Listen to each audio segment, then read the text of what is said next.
Indonesia sedang menuju masa depan energi yang lebih berkelanjutan dengan target bauran energi terbarukan sebesar 23% pada tahun 2025. Pembangkit listrik tenaga surya atau PLTS menjadi pilar utama dalam transisi energi nasional kita. Namun, membangun PLTS saja tidak cukup. Kita harus memastikan bahwa setiap instalasi beroperasi secara optimal, aman, dan berkelanjutan. Di tengah pesatnya pertumbuhan PLTS di Indonesia, kita menghadapi tantangan krusial. Bagaimana mengoperasikan dan memelihara aset-aset ini dengan standar yang tepat? Indonesia memiliki kondisi iklim tropis yang unik, kelembapan tinggi, curah hujan lebat, suhu ekstrem, yang semuanya memberikan tantangan khusus bagi operasi PLTS. Hingga saat ini, belum ada panduan komprehensif yang disesuaikan dengan kondisi Indonesia. Disinilah pentingnya panduan operasi dan pemeliharaan ini. Kementerian Energi dan Sumber Daya Mineral melalui Direktorat Jenderal Energi Baru, Terbarukan, dan Konservasi Energi dengan dukungan Global Green Growth Institute telah menyusun 2 panduan komprehensif yang menjadi referensi resmi untuk seluruh pemangku kepentingan. Panduan pertama membahas sistem PLTS ground mounted dan floating, instalasi berskala besar yang terpasang di tanah dan mengapung di permukaan air. Panduan kedua fokus pada sistem PLTS atap atau rooftop yang terpasang di bangunan residensial, komersial, hingga industri. Kedua panduan ini mengintegrasikan standar internasional terbaik dari IEC, NREL, dan IEA-PV-PS yang telah disesuaikan dengan konteks peraturan dan kondisi iklim Indonesia.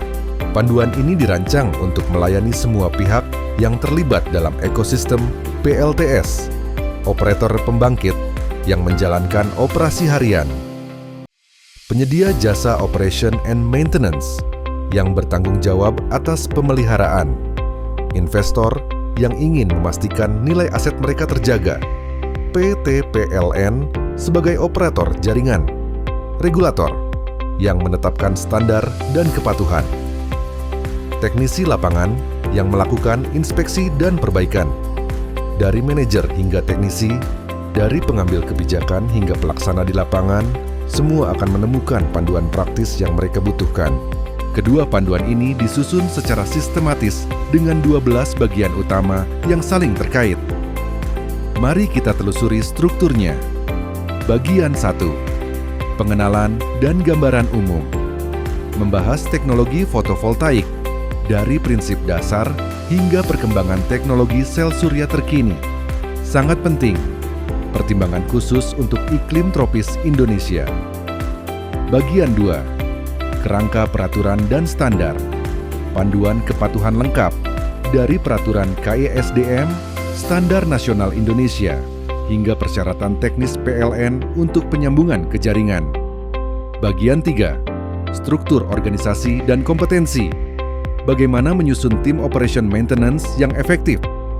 Apa saja peran dan kualifikasi yang dibutuhkan? Semua dijawab di sini. Bagian 4. Dokumentasi dan manajemen informasi.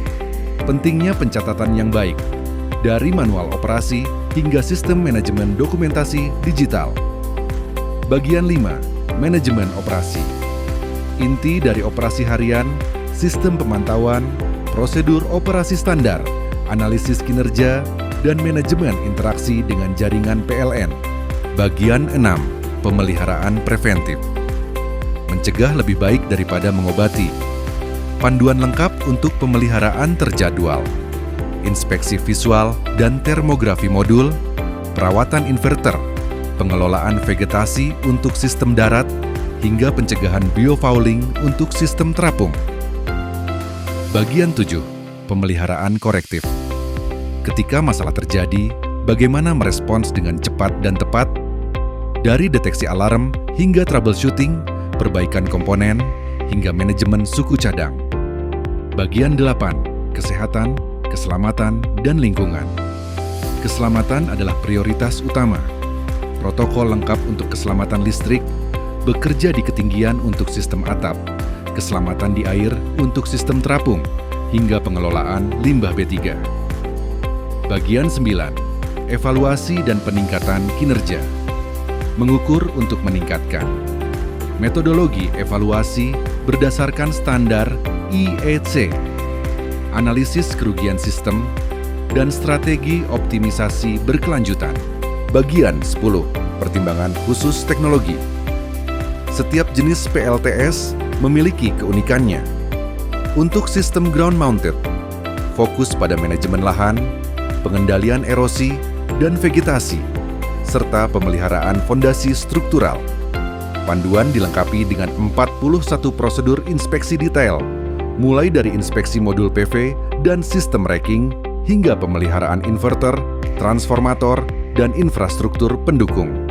Untuk sistem floating, tantangan unik seperti stabilitas platform terapung, sistem penjangkaran, manajemen ketinggian air, pencegahan biofouling, dan pemeliharaan kabel bawah air. Tersedia 46 panduan operasional khusus, termasuk inspeksi bawah air dengan ROV, pemeriksaan integritas floater HDPE, pengujian sistem mooring, hingga manajemen dampak biologis marin. Untuk sistem rooftop, pertimbangan khusus pada integritas struktur atap, sistem kedap air, pencegahan kebocoran, dan keselamatan bekerja di ketinggian. Panduan menyediakan 40 prosedur yang disesuaikan dengan 3 skala: residensial, komersial, dan industri di atas 100 kW peak. Mencakup inspeksi penetrasi atap, sistem perlindungan jatuh, hingga pengujian resistansi isolasi. Setiap prosedur dilengkapi dengan daftar peralatan, persyaratan keselamatan, klasifikasi cacat, dan template dokumentasi yang siap pakai. Bagian 11. Aspek komersial dan keuangan. Operation and Maintenance. Operation and Maintenance bukan sekadar biaya operasional. Ini adalah investasi untuk memaksimalkan nilai aset. Panduan ini membahas struktur biaya OPEX, perbandingan model bisnis in-house versus outsourcing, dan penyusunan kontrak operation and maintenance berbasis kinerja. Bagian 12. Studi kasus nyata. Teori menjadi praktik. Panduan ini menyajikan studi kasus mendalam, panduan ground mounted dan floating, studi kasus PLTS Cirata, PLTS terapung terbesar di Asia Tenggara dengan kapasitas 192 MW peak, beserta sistem ground mounted 1 MW peak sebagai pembanding. Pembelajaran berharga dari operasi real time, tantangan unik pengelolaan ratusan platform terapung, dan inovasi dalam pemeliharaan. Panduan rooftop, studi kasus PLTS atap PT Pabrik Kertas Ciwikimia dengan kapasitas 9,8 MW peak, salah satu instalasi atap industri terbesar di Indonesia. Bagaimana mengelola 170 inverter dalam model kontrak pihak ketiga. Integrasi data operation and maintenance ke dalam pelaporan ESG dan pencapaian kinerja optimal. Apa yang membuat panduan ini istimewa? Pertama, komprehensif dan kontekstual. Ini bukan terjemahan standar internasional. Ini adalah adaptasi mendalam untuk kondisi Indonesia, iklim tropis, regulasi nasional, infrastruktur lokal. Kedua, praktis dan implementatif. Bagian lampiran dilengkapi dengan prosedur inspeksi, peralatan, dan perlengkapan yang dibutuhkan. Identifikasi klasifikasi cacat, spesifikasi dokumentasi, dan pelaporan yang dibutuhkan, serta tindakan korektif yang direkomendasikan. Ketiga, berbasis standar terbaik, mengintegrasikan IEC, IEEE, NREL, dan praktik terbaik global, diselaraskan dengan peraturan KESDM, standar PLN, dan SNI Indonesia.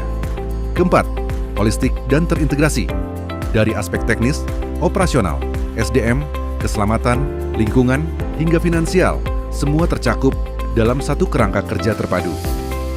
Dengan menerapkan panduan ini, kita dapat meningkatkan keandalan dan efisiensi PLTS, memperpanjang umur aset, mengurangi downtime dan biaya tak terduga, meningkatkan keselamatan personel, memastikan kepatuhan regulasi, memaksimalkan return on investment. Panduan operasi dan pemeliharaan PLTS ini adalah komitmen kita bersama untuk membangun masa depan energi Indonesia yang berkelanjutan, andal, dan profesional. Untuk operator pembangkit, penyedia jasa operation and maintenance, investor, dan semua pemangku kepentingan, panduan ini adalah alat kerja Anda. Gunakan, terapkan, dan terus tingkatkan. Bersama-sama, mari kita pastikan setiap watt energi surya yang kita hasilkan memberikan manfaat maksimal bagi Indonesia. Panduan lengkap dapat diakses melalui Direktorat Jenderal EBT-KE, Kementerian ESDM. Indonesia maju dengan energi terbarukan. Indonesia cemerlang dengan PLTS yang terawat profesional.